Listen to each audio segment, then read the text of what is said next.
Hey everyone, welcome to Magnet Brains. This is Barkha Gupta, your computer educator for class 10. So students, last video में हमने आपका पूरा chapter cover कर लिया था जिसका नाम है entrepreneur and entrepreneurship. So hope आपने वीडियो देखी होगी और आपको सारी चीज़ें अच्छे से समझ में आई होगी. सो आज स्टार्ट कर रहे हैं हम इस वीडियो से उसी चैप्टर का असेसमेंट पार्ट जिसमें कुछ क्वेश्चन आंसर्स हैं, फिलअप्स हैं और एमसीक्यू क्वेश्चंस हैं. So without going any delay let's start with the MCQs. Select the correct answers. First question is, entrepreneurship has a crucial role in the dash of the society. Entrepreneurship एक important role play करता है society में. तो society के किस में? Evolution of society में, planning of society में या फिर फंक्शनिंग ऑफ सोसाइटी में. सो किस में, सोसाइटी की किस वर्किंग में एंटरप्रेन्योरशिप एक इंपॉर्टेंट रोल प्ले करता है. So entrepreneurship play an important role in functioning of society. Society के जो वर्क होते हैं, जो फंक्शंस होते हैं, उसमें एंटरप्रेन्योरशिप का एक इंपॉर्टेंट रोल होता है क्योंकि हमने देखा था कि एंटरप्रेन्योरशिप एंड सोसाइटी एक दूसरे से डायरेक्टली लिंक्ड हैं. क्यों? क्योंकि सोसाइटी में होते हैं पीपल्स, कंज्यूमर्स जो अपनी नीड्स को सेटिस्फाई करने के लिए डिपेंड करते हैं एंटरप्रेन्योर्स पर. और एंटरप्रेन्योर्स किन की नीड्स को सेटिस्फाई करते हैं? सोसाइटी में जो लोग होते हैं. क्लियर? तो बात समझ में आई कि entrepreneurship has a crucial role in the functioning of the society. Not planning, not evaluation. Okay, now next is entrepreneurship is not only beneficial for the entrepreneur itself but it is also essential for the dash of the economy. Question ध्यान से समझ लीजिए क्या लिखा है यहाँ पे कि entrepreneurship is not only beneficial for entrepreneur. Entrepreneurship किसी एंटरप्रेन्योर के लिए बेनिफिशियल नहीं है but it is also essential for the economy. Economy के किसके लिए बेनिफिशियल है? इकोनॉमी डिक्लाइन करने के लिए बेनिफिशियल है, एसेंशियल है, इकोनॉमी की ग्रोथ के लिए या इकोनॉमी की प्रोग्रेस के लिए. सो what is the correct word? आप सभी को पता है कि यदि कोई एंटरप्रेन्योर सक्सेसफुल होता है तो उससे क्या होता है? उससे इकोनॉमी की ग्रोथ बढ़ती है, इकोनॉमी आगे बढ़ती है ना. हमारी नेशनल इनकम ऐड होती जाती है, इंक्रीज होती जाती है. क्लियर? वेल्थ हमारी बनती है. तो यहां पर क्या होगा correct answer? Growth of the economy. Okay, this is the main function. हम बोल सकते हैं कि एक मेन क्वालिटी होती है ये भी एंटरप्रेन्योर के अंदर कि वो क्या करता है जब अपना बिजनेस स्टार्ट करता है, उस पर वर्क करता है और जब वो एक सक्सेसफुल एंटरप्रेन्योर बन जाता है तो कहीं ना कहीं इकोनॉमी पे भी बहुत बड़ा असर होता है, इकोनॉमी की ग्रोथ भी आगे होती है. क्लियर?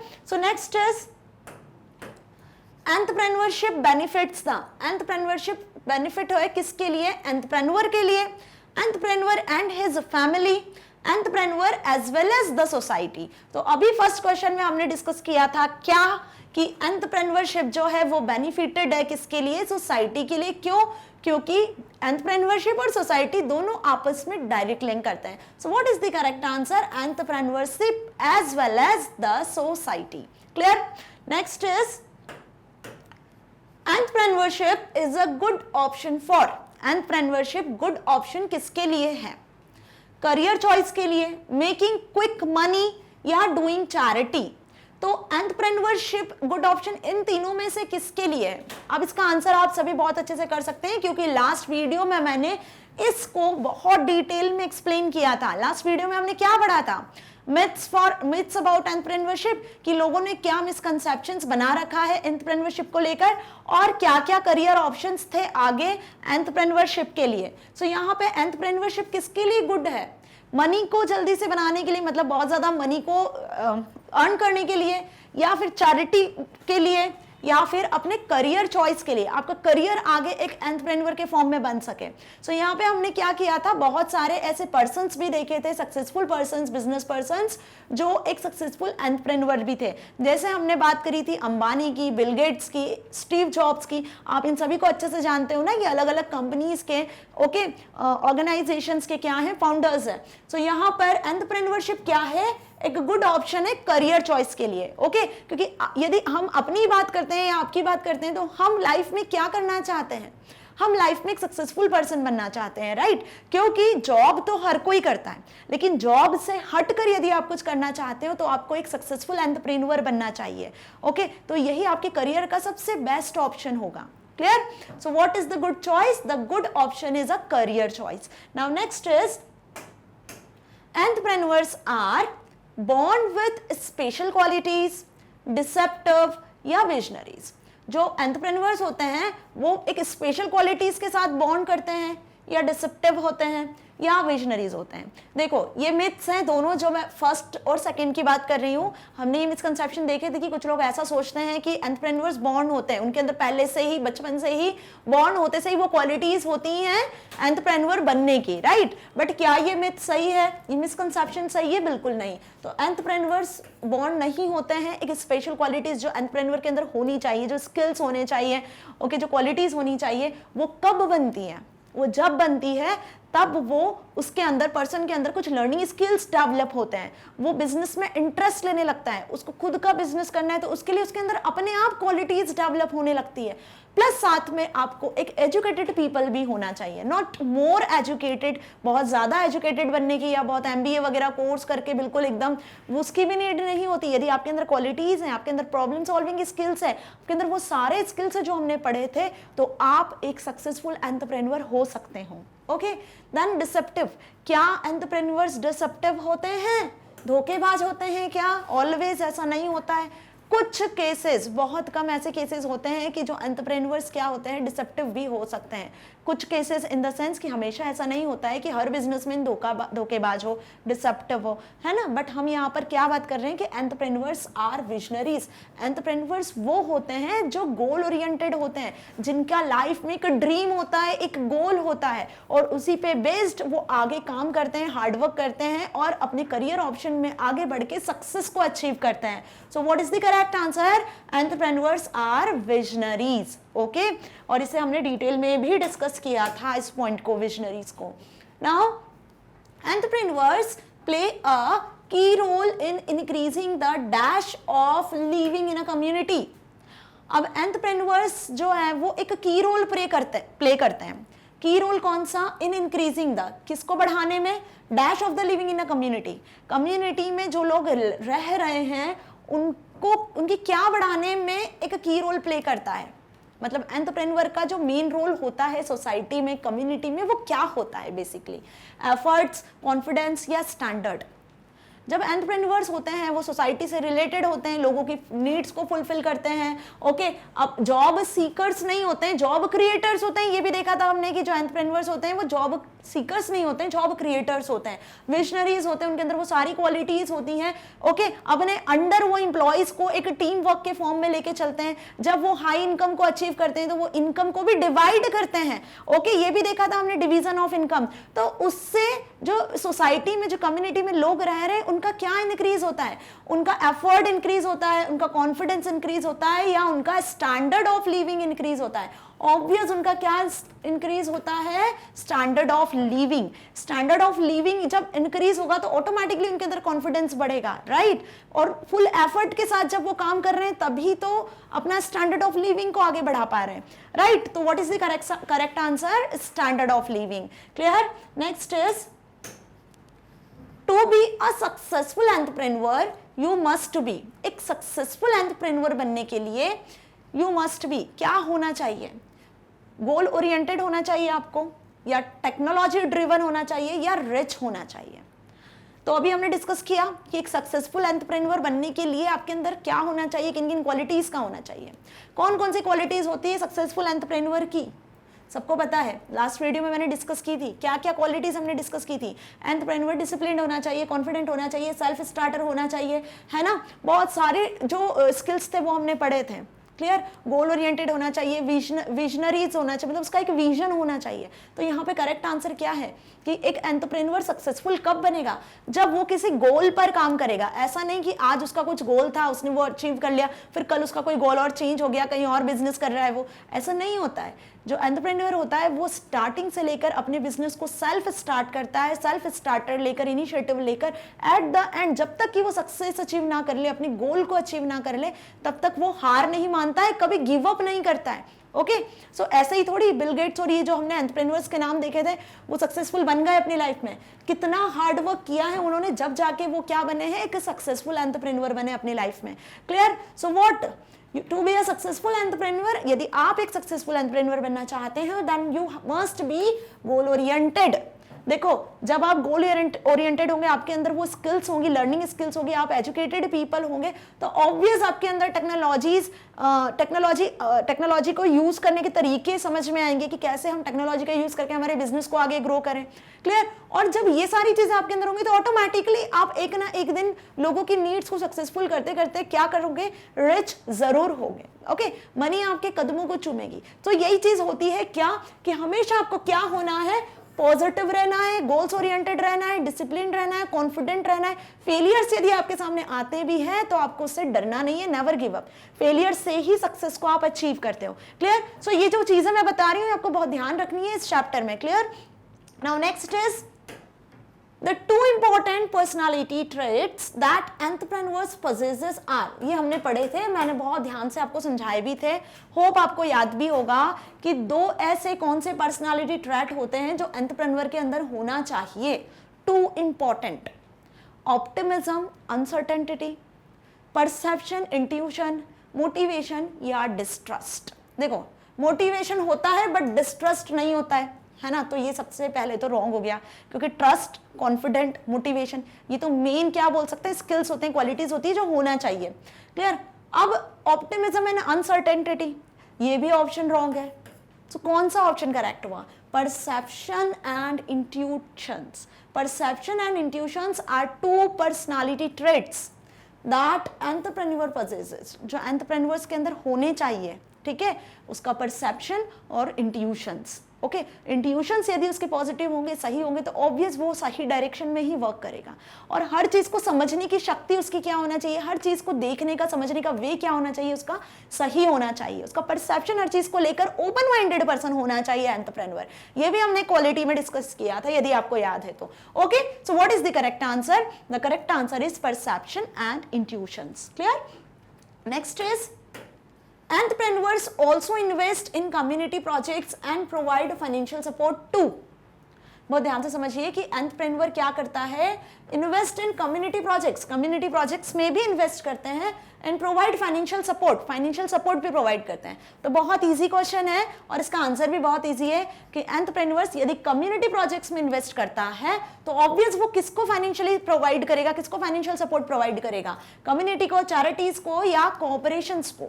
किसको प्रोवाइड करेगा? चैरिटीज को। ओके, जो चैरिटीज होती हैं, कम्युनिटीज में ही चैरिटीज होती है, तो कुछ आपने ऐसे भी एंटरप्रेन्योर्स देखे थे जिनका मैंने आपको नाम भी बताया था, जो कि चैरिटीज में कम्युनिटी को भी सपोर्ट करते हैं। Clear? So entrepreneurs also invest in community projects to provide the financial support to charities. Clear? Now next is Azim H Premji is the chairman of. Azim H Premji किसके चेयरमैन है? देखो लास्ट सेकंड वीडियो में मैंने आपको कुछ को फाउंडर्स बताए थे जो बड़े बड़े बिजनेसमैन थे, सक्सेसफुल एंटरप्रेन्योर्स थे, जिन्होंने बड़ी बड़ी कंपनीज या हम बोल सकते हैं कि ऑर्गेनाइजेशंस के फाउंडर थे। क्लियर? जैसे उनमें से एक पर्सन है अजीम एच प्रेमजी, जिनको आप सभी जानते हो। वो किसके चेयरमैन है यहाँ पे आपको बताना है, इन्फोसिस कंपनी के, महिंद्रा के या विप्रो लिमिटेड के। तो अजीम एच प्रेमजी किसके चेयरमैन है? विप्रो लिमिटेड के। किसके हैं? विप्रो लिमिटेड के। ओके, महिंद्रा के कौन है? महिंद्रा के हैं जगदीश चंद्र महिंद्रा, और इन्फोसिस के कौन है? नारायण मूर्ति। सो आपको समझ में आए ये 10 क्वेश्चन आंसर्स। इस तरीके से भी एमसीक्यू आपके एग्जाम में आ सकते हैं। ये तो एक जस्ट एग्जांपल था अजीम एच प्रेमजी का। हो सकता है कि आपसे एप्पल कॉर्पोरेशन का पूछ ले, निरमा कॉर्पोरेशन का पूछ ले, किसी भी के भी को फाउंडर के नाम आपको आ सकते हैं एग्जाम में, सक्सेसफुल एंटरप्रेन्योर्स के, जो हमने आपकी बुक में दिए हुए और लास्ट वीडियो में भी डिस्कस किए थे। ओके, नाउ नेक्स्ट इज, यहाँ पे आपके एमसीक्यूज फिनिश होते हैं। अब आते हैं कुछ फिलअप्स। ठीक है, सो फिल इन द ब्लैंक्स भी दिए हुए हैं आपकी बुक में इस चैप्टर के असेसमेंट पार्ट में। फर्स्ट फिलअप है, an entrepreneur is a person who establishes a business or a venture that generates some value to the customer and proves to be dash for him. देखो क्या पूछा है आपसे fill up में कि an entrepreneur is a person, entrepreneur वो person है जो अपने बिजनेस को स्टैब्लिश करता है, और वेंचर दैट जनरेट्स, अब जब बिजनेस स्टैब्लिश करता है तो उससे क्या जनरेट होती है? कस्टमर्स के लिए कुछ वैल्यूज जनरेट होती हैं, और कस्टमर्स के लिए वो बिजनेस क्या होता है, कैसे प्रूव होता है? कैसे प्रूव होता है उनके लिए बिजनेस? प्रॉफिटेबल। कैसे प्रूव होता है? Profitable, clear, and proves to be profitable for him. Customers के लिए वो बिजनेस, कस्टमर के लिए वो कैसा होता है, यूजफुल होता है, प्रॉफिटेबल होता है। उनकी नीड्स को ध्यान में रखा गया बिजनेस जब भी कोई एंटरप्रेन्योर स्टार्ट करता है तो वो कस्टमर्स के लिए प्रॉफिटेबल होता है, clear. Now entrepreneurs play a key role in increasing the, entrepreneurs play करता है एक की रोल, ये हमने अभी किसमें देखा था, एमसीक्यू में भी देखा था, इन increasing the dash in the community. Community में लोगों के, जो कम्युनिटी में पीपल्स है, सोसाइटी में जो पीपल्स है, उनका क्या इंक्रीज होता है एंटरप्रेन्योर्स के थ्रू, क्या इंक्रीज होता है, स्टैंडर्ड ऑफ लिविंग। क्या इंक्रीज होता है, स्टैंडर्ड ऑफ लिविंग। ये अभी हमने किसमें देखा था, एमसीक्यू में भी देखा था ये question, clear.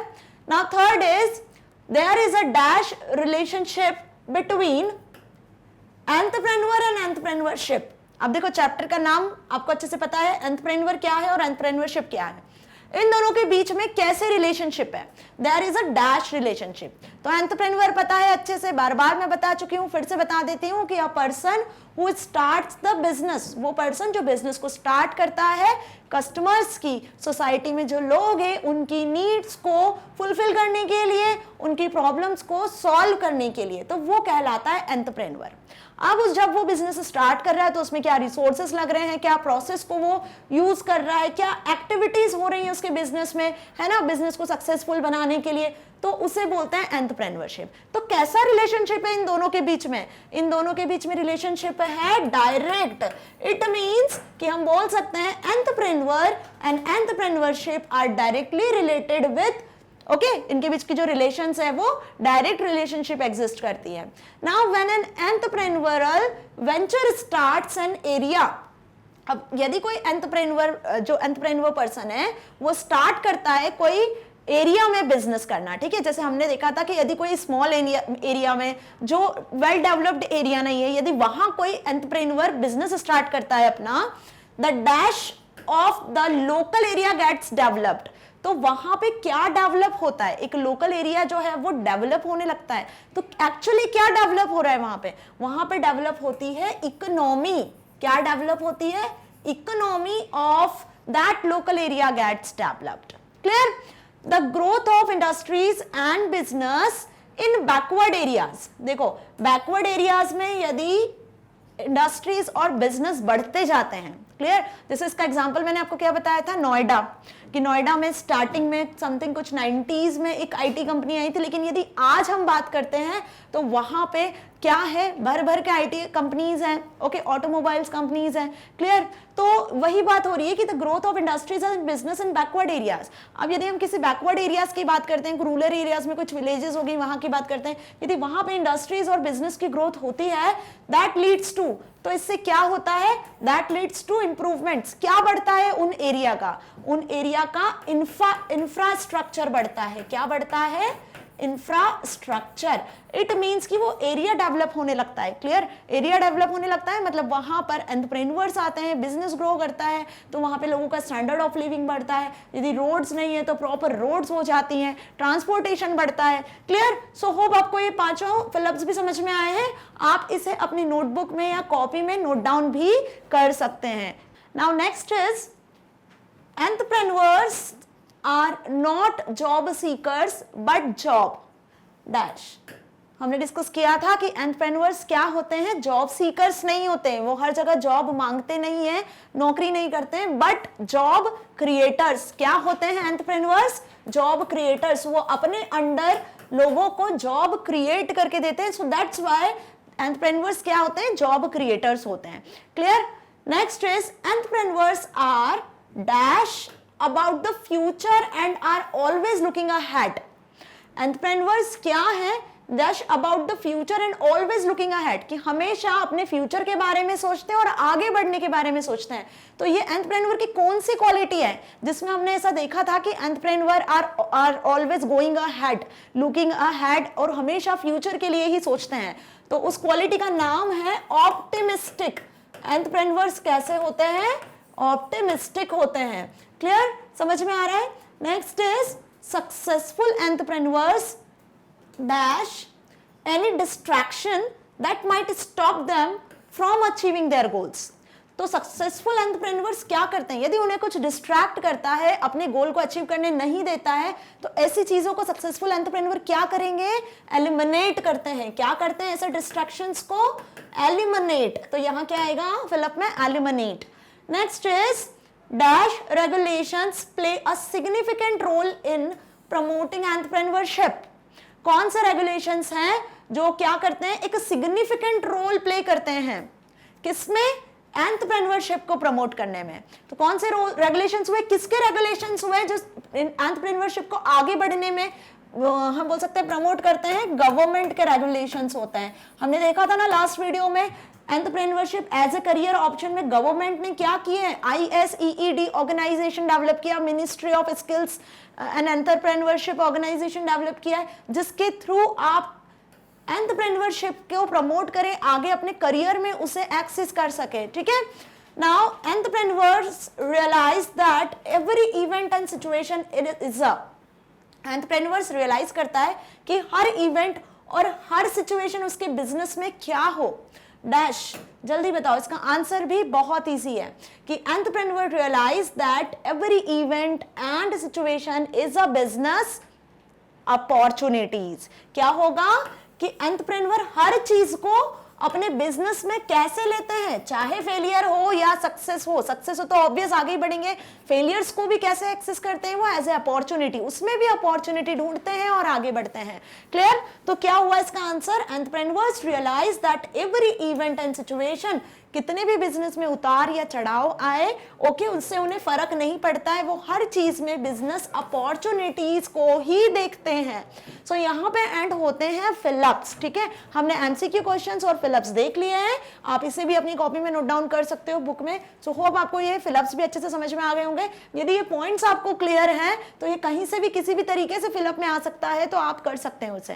Clear. So students, यदि आपको मेरी वीडियो अच्छी लगी है तो आप इसे गूगल पे magnetbrains.com से भी सर्च कर सकते हो, है ना, ये वेबसाइट का नाम है magnetbrains.com। जब आप गूगल में ये टाइप करते हो तो आपको इस तरीके का एक होम पेज शो होता है। अब इस होम पेज से आपको अलग अलग क्लासेस शो होंगी। सिंपल यहाँ पे आपको अपनी क्लास को सिलेक्ट करना है, क्लास 10। क्लियर। जैसे ही आप क्लास 10 सेलेक्ट करते हो तो आपको इस तरीके से सारे सब्जेक्ट जो आपकी क्लास 10 में है, Hindi, English, math, EVS, geography, physics, सारे सब्जेक्ट आपको यहाँ पे मिल जाने हैं। आप कुछ स्क्रॉल करके अपना सब्जेक्ट इंफॉर्मेशन टेक्नोलॉजी 402 को सिलेक्ट करिए। नीचे आपको सारे वीडियो लेक्चर्स, है ना, मैंने बताया रखा है आपको कि हम पार्ट A और पार्ट बी दोनों कंप्लीट कर चुके हैं और पार्ट ए का सिर्फ एक यूनिट बचा हुआ है, बाकी हमने ऑलमोस्ट पूरी बुक कंप्लीट कर ली है। Okay, so part A part B दोनों के वीडियोस आपको यहाँ पे नीचे मिल जाने हैं। आप अपने अकॉर्डिंग जिस भी यूनिट में कुछ प्रैक्टिकल नहीं मिल रहा है, कुछ भी नहीं मिल रहा है, यूट्यूब पे आपको प्लेलिस्ट फाइंड आउट करने में प्रॉब्लम हो रही है, ओके, सो आप यहाँ पे सिक्वेंशियली सारी चीजों को एक्सेस कर सकते हैं। और यूट्यूब में दोनों प्लेलिस्ट हमने बनाई हुई है। फर्स्ट प्लेलिस्ट एक थ्योरी है और सेकेंड है प्रैक्टिकल, जिसमें आपको पार्ट बी के सारे प्रैक्टिकल्स मिल जाएंगे। तो यूट्यूब पे भी आपको परेशानी नहीं होना चाहिए, क्योंकि इंफॉर्मेशन टेक्नोलॉजी 402 से हमने 2 प्लेलिस्ट क्रिएट की हुई है आपकी क्लास 10 की। बाय द वे, आपको यहां से तो सारी चीजें पार्ट ए पार्ट बी के फॉर्म में सिक्वेंशियली मिल जानी है। क्लियर। सो स्टूडेंट्स, जो भी आपको डाउट है वो इस तरीके से वीडियो के थ्रू प्ले हो जाना है और क्लियर हो जाना है। मैग्नेट ब्रेन्स आपको 100% फ्री एजुकेशन प्रोवाइड कर रहा है, किंडरगार्टन से लेकर क्लास 12 तक। तो प्लीज इसका बेनिफिट लीजिए ताकि आप अपनी लाइफ में कुछ अच्छा अचीव कर सकें। सो मिलते हैं नेक्स्ट वीडियो में इसी असेसमेंट पार्ट के कुछ क्वेश्चन आंसर्स के साथ, क्योंकि यहाँ पे कुछ सॉल्व्ड और अनसॉल्व्ड क्वेश्चंस आपको दिए हुए हैं। मे भी कुछ 20-30 क्वेश्चंस हैं जो हम नेक्स्ट वीडियो में डिस्कस करने वाले हैं, जो आपके लिए बहुत हेल्पफुल हो सकते हैं। Okay, so stay tuned with us. Thank you so much.